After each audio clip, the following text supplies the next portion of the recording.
শুন সরিয়া, পাহাড়ের ওপারে নাকি একটা সেতু আছে, যেটা শুধু পূর্ণিমার রাতে দেখা যায়। সবাই কয় ভূতের সেতু। তুমি আবার সেটা খুঁজতে যাইবা না কিন্তু। আমি যাব। আমাগো গ্রামের মানুষ এই সেতুর কথা শুনলে কেন ভয় পায় সেটা আমি জানার চেষ্টা করব। চলো আমরা সেটা খুঁজমু। সোহাগ আর রিয়া পাহাড়ের উদ্দেশ্যে রওনা দিলেন। পথে তাদের কাকার সাথে দেখা। কাকা বলল, সোহাগ, রিয়া, তোমরা কোথায় যাচ্ছ শুনি? কাকা, আমরা ওই ভয়ঙ্কর সেতু দেখতে যাচ্ছি। শুনলাম ওই সেতুর নাম শুনলে নাকি আমারগো গ্রামের মানুষে ভয় পায়, তাই কেন ভয় পায় সেটা জানতে যাচ্ছি। বাবারা, ওই পাহাড়ে যেও না। ওখানে রক্ষক আছে, কেউ গেলেই আর ফিরে আসতে পারে না। কাকা, যদি সত্যি সেতু থাকে আমাগো গ্রামের উপকার হইব, আমি দেখমু। আচ্ছা ঠিক আছে, যাও।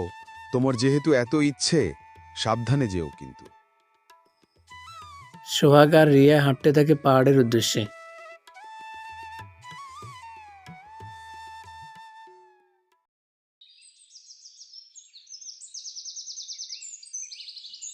অনেক দূর যাওয়ার পর রিয়া বলল, সোহাগ, খুব ভয় লাগতেছে আমার। আমরা ভয় পাইলে হবে না, আমরা সত্য খুঁজতে আইছি। পাহাড়ের চূড়ায় পৌঁছে তাদের সাথে দেখা হয়ে গেল এক রক্ষকের। তারা খুব ভয় পেয়ে গেল। তখন রক্ষক বলল, কে তোমরা? কেন এলে আমার এলাকায়? আমরা গ্রামের মানুষ, আমরা শুধু সত্য দেখতে চাই।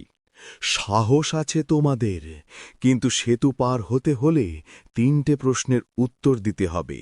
যে বলুন, ইনশাল্লাহ আমরা পারব। মানুষের বড় শক্তি কি? মানুষের বড় শক্তি হল সাহস। কোন জিনিস যত দিলে তত বাড়ে? ভালোবাসা। অসাধারণ।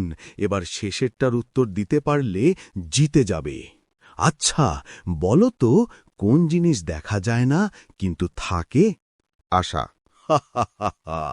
তোমরা ঠিক বলছ। যাও, সেতুর ওপারে যা আছে তা দেখো।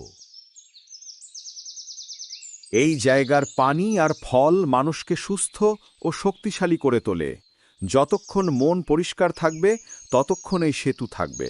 লোভ করলে এই সেতু হারিয়ে যাবে। তখন সোহাগ আর রিয়া সেখান থেকে কিছু ফল নিয়ে গ্রামের উদ্দেশ্যে রওনা দিল।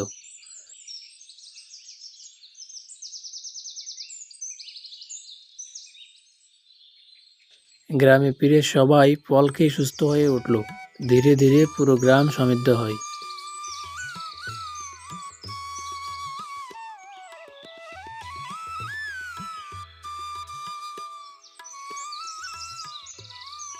বাবারা, তোমরা সাহস দেখাইছ।